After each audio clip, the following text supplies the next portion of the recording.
जेले और पटवारी के मुंडे दोनों को गांव की एक ही कुमारी से वो वाला प्यार हो गया था जो इस किस्म के लड़कों को नशे में अक्सर हो जाता है। उसी प्यार की जिद में झगड़ा हुआ और जेले से दो नाली जल गई। अस्सलाम वालेकुम मज़ीद सामाईन, कहानी की जानिब बढ़ने से पहले हमेशा की तरह आपसे रिक्वेस्ट है कि मेरे चैनल को सब्सक्राइब करें और मेरी वीडियो को लाइक करें।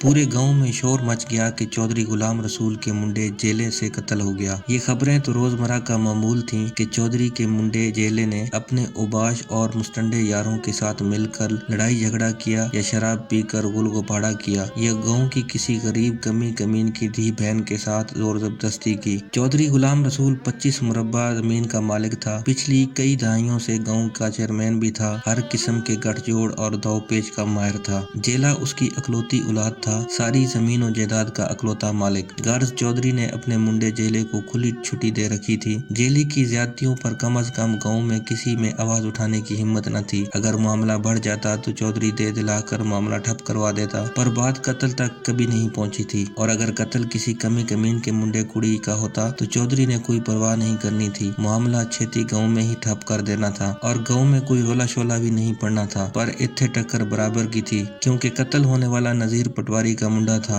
और नजीर पटवारी ने भी पटवार से अन्नी व माल बनाया हुआ था। सरकारी महकमों में लेन देन करने का माहिर था, क्योंकि उसने सारी जिंदगी काम ही यही किया था। मुंडे तो उसके दो थे, पर छोटा अभी जवान नहीं हुआ था। कत्ल बड़े लड़के का हुआ था। जेले और पटवारी के मुंडे दोनों को गाँव की एक ही कुमारी से वो वाला प्यार हो गया था जो इस किस्म के लड़कों को नशे में अक्सर हो जाता है। उसी प्यार की जिद में झगड़ा हुआ और जेले से दो नाली जल गई। उस झगड़े से पहले दोनों जिगरी यार थे और सारी बुराइयां इकट्ठे मिलकर बड़े सलूक से किया करते थे। गांव में कत्ल का ये पहला वाकया था। खबर सुनकर बहुत सारे लोग गांव की चौकी में पानी की टंकी के पास दो ग्रुपों में इकट्ठे होना शुरू हो गए। एक ग्रुप चौधरी की हवेली की नुक्कड़ पर और दूसरा पटवारी की कोठी के सामने। मेरा अब्बा चौधरी के ग्रुप में था, क्योंकि चौधरी ने मेरे बड़े भाई का वीजा लगवा कर दुबई भिजवाया था। ते उतू बिरादरी भी एक थी। इतनी देर में पुलिस के दो डाले पटवारी के गेट पर आकर रुके। अगले डाले में बड़ा थानेदार आप बैठा था। पटवारी की तरफ खड़े सारे लोग भागकर पुलिस की गाड़ियों के इर्द गिर्द खड़े हो गए। थानेदार ने गाड़ी से निकलकर मुहर्रिर को आवाज दी और पटवारी के गेट की तरफ बढ़ा। इतने में पटवारी खुद बाहर निकला और थानेदार के गले लगकर आंसू बहाए। थानेदार ने भी अफसोस किया और कंधे पर हाथ रख कर कहा कि हौसला कर पटवारी, तेरे साथ पूरा इंसाफ होगा। पटवारी थानेदार को लेकर घर के अंदर चला गया। आधे घंटे बाद थानेदार मुहर्रिर के साथ बाहर निकला तो मुहर्रिर के हाथ में बड़ा सारा शॉपिंग बैग था, जिसमें उभरी हुई नोटों की गुड्डियों को वादे तौर पर महसूस किया जा सकता था। फिर गाड़ियों में बैठकर चौधरी की हवेली पहुंच गए। चौधरी अपनी फाटक पर खड़ा थानेदार का इंतजार कर रहा था। थानेदार ने चौधरी के साथ हाथ मिलाया और उसके साथ अंदर चला गया। चौधरी ने थानेदार और उसके अमले के लिए पुरतकल्लफ खाना तैयार कर रखा था। सब ने तुन कर खाया। उसके बाद चौधरी ने भी नोटों से भरा बैग थानेदार की खिदमत में पेश किया।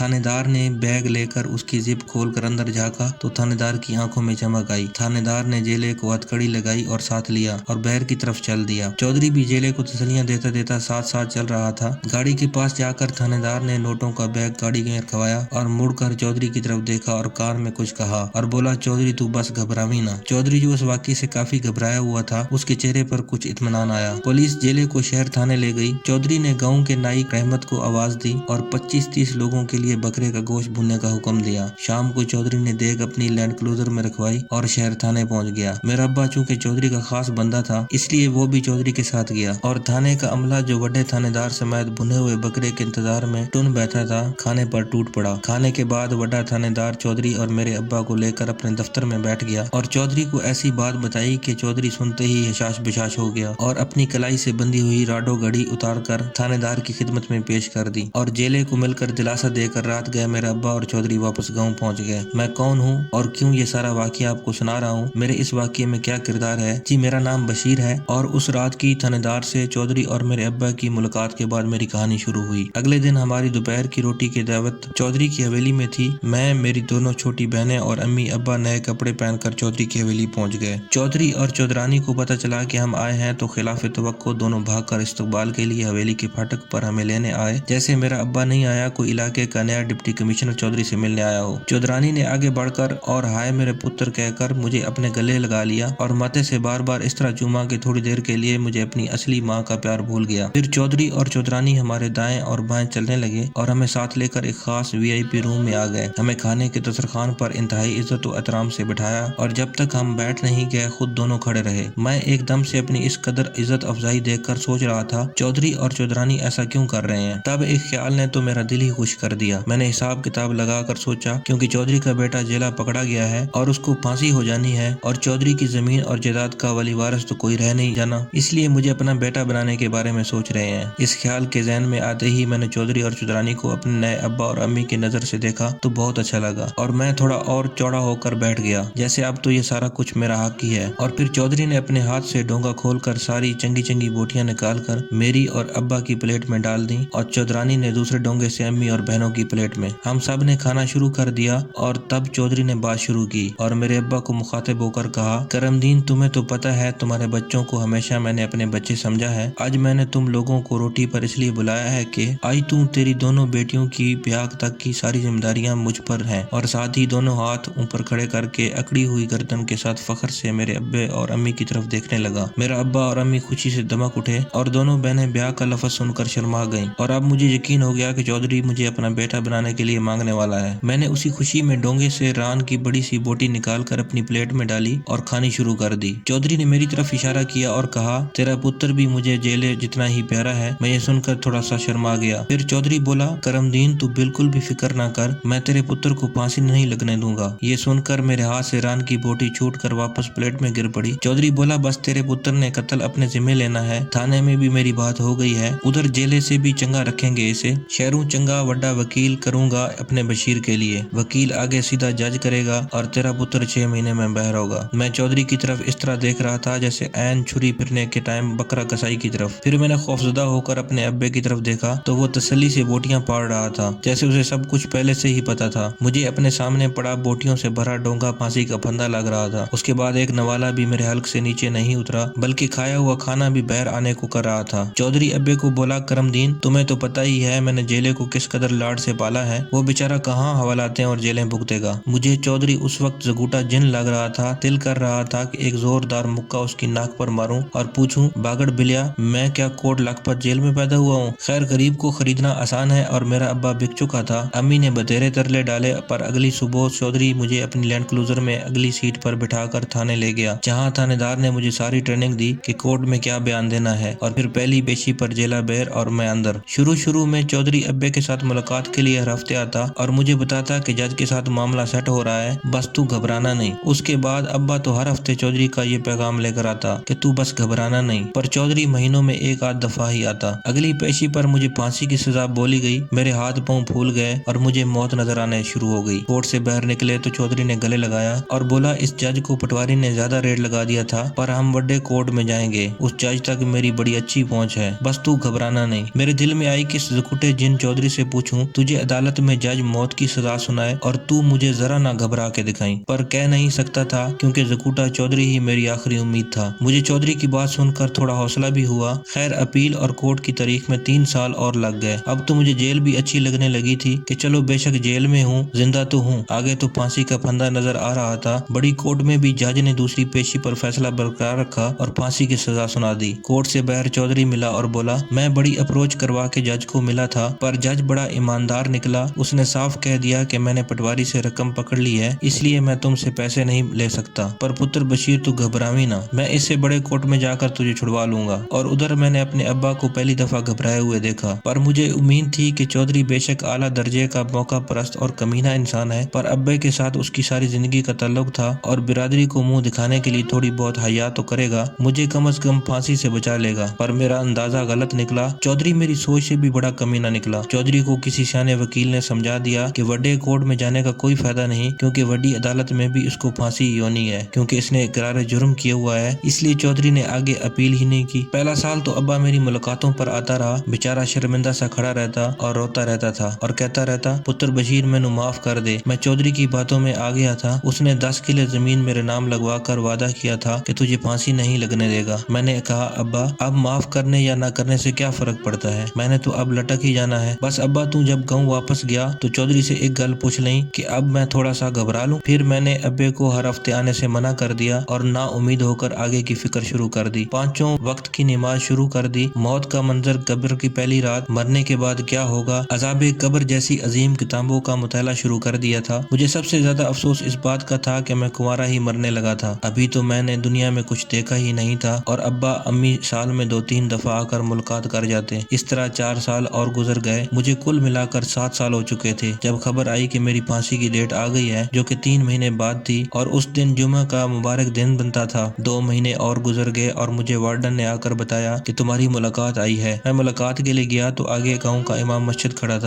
امام مسجد کو دیکھ کر مجھے یوں لگا جیسے اس کو چودھری نے یہ بتانے کے لیے بھیجا ہے کہ بشیر پتر اگے فرشتیاں نال گل بات ہو گئی ہے، بس تو گھبرانا نہیں۔ لیکن امام مسجد نے آ کر خبر سنائی کہ چودھری کے منڈے جیلے کو پٹواری کے چھوٹے منڈے نے قتل کر دیا ہے، جو ان 7 سالوں میں جوان ہو گیا تھا، اور جیلے کی لاش جب گھر آئی تو اسے دیکھ کر چودھری کو دل کا دورہ پڑ گیا اور وہ بھی موقع پر ہی اللہ کے حوالے ہو گیا، اور میں نے آج صبح ہی ان دونوں کا جنازہ پڑھایا ہے۔ میں نے پوچھا کیا اب تو یہاں میرے جنازے کی بکنگ کرنے آیا ہے؟ میری پھانسی میں تو ابھی 1 مہینہ رہتا ہے۔ مولوی بولا نہیں، مجھے تیرے ابے نے بھیجا ہے یہ سب بتانے کے لیے۔ میں نے کہا مولوی تیری مہربانی۔ مجھے سن کر بہت افسوس ہوا۔ افسوس اس لیے نہیں کہ وہ دونوں منحوس مر گئے، بلکہ افسوس اس لیے ہوا اگلے جہان جا کر بھی انہی کی شکلیں دیکھوں گا۔ خیر امام مسجد خبر دے کر چلا گیا۔ 3 ہفتے اور گزر گئے۔ 1 ہفتہ پھانسی میں رہ گیا۔ میں جائے نماز بچھا کر رب سے دعائیں کر رہا تھا ہمارا دشمن ملک ہندوستان ہم پر حملہ کر دے اور میری جیل والا علاقہ اس کے قبضے میں چلا جائے، کیونکہ اس کے علاوہ اور کوئی وجہ میرے بچنے کی ذہن میں نہیں آ رہی تھی، یا اگر پھانسی ہو ہی جائے تو مرنے کی زیادہ تکلیف نہ ہو اور سیدھا جنت میں چلا جاؤں، اور وہاں حوریں میرا انتظار کر رہی ہوں اور مجھے دیکھتے ہی مجھے گھیر لیں، مجھ پر ٹوٹ پڑیں اور کہیں بشیر بڑی دیر کر دی آتے آتے۔ ابھی حوروں کے تصور سے دل و دماغ کو لبھا ہی رہا تھا کہ جیلر کے بھیجے ہوئے سپاہی نے قیدو بن کر آواز دی اور میری اس لذت بھری دنیا کو تہس نہس کر کے رکھ دیا، جس کا مجھے اس وقت بہت افسوس ہوا۔ سپاہی نے کہا کہ جیلر نے تمہیں بلایا ہے۔ میں سپاہی کے ساتھ جیلر کے آفس میں گیا تو وہاں میرا ابا مٹھائی کا ٹوکرا لیے برادری کے 8-10 بندوں کے ساتھ بیٹھا تھا،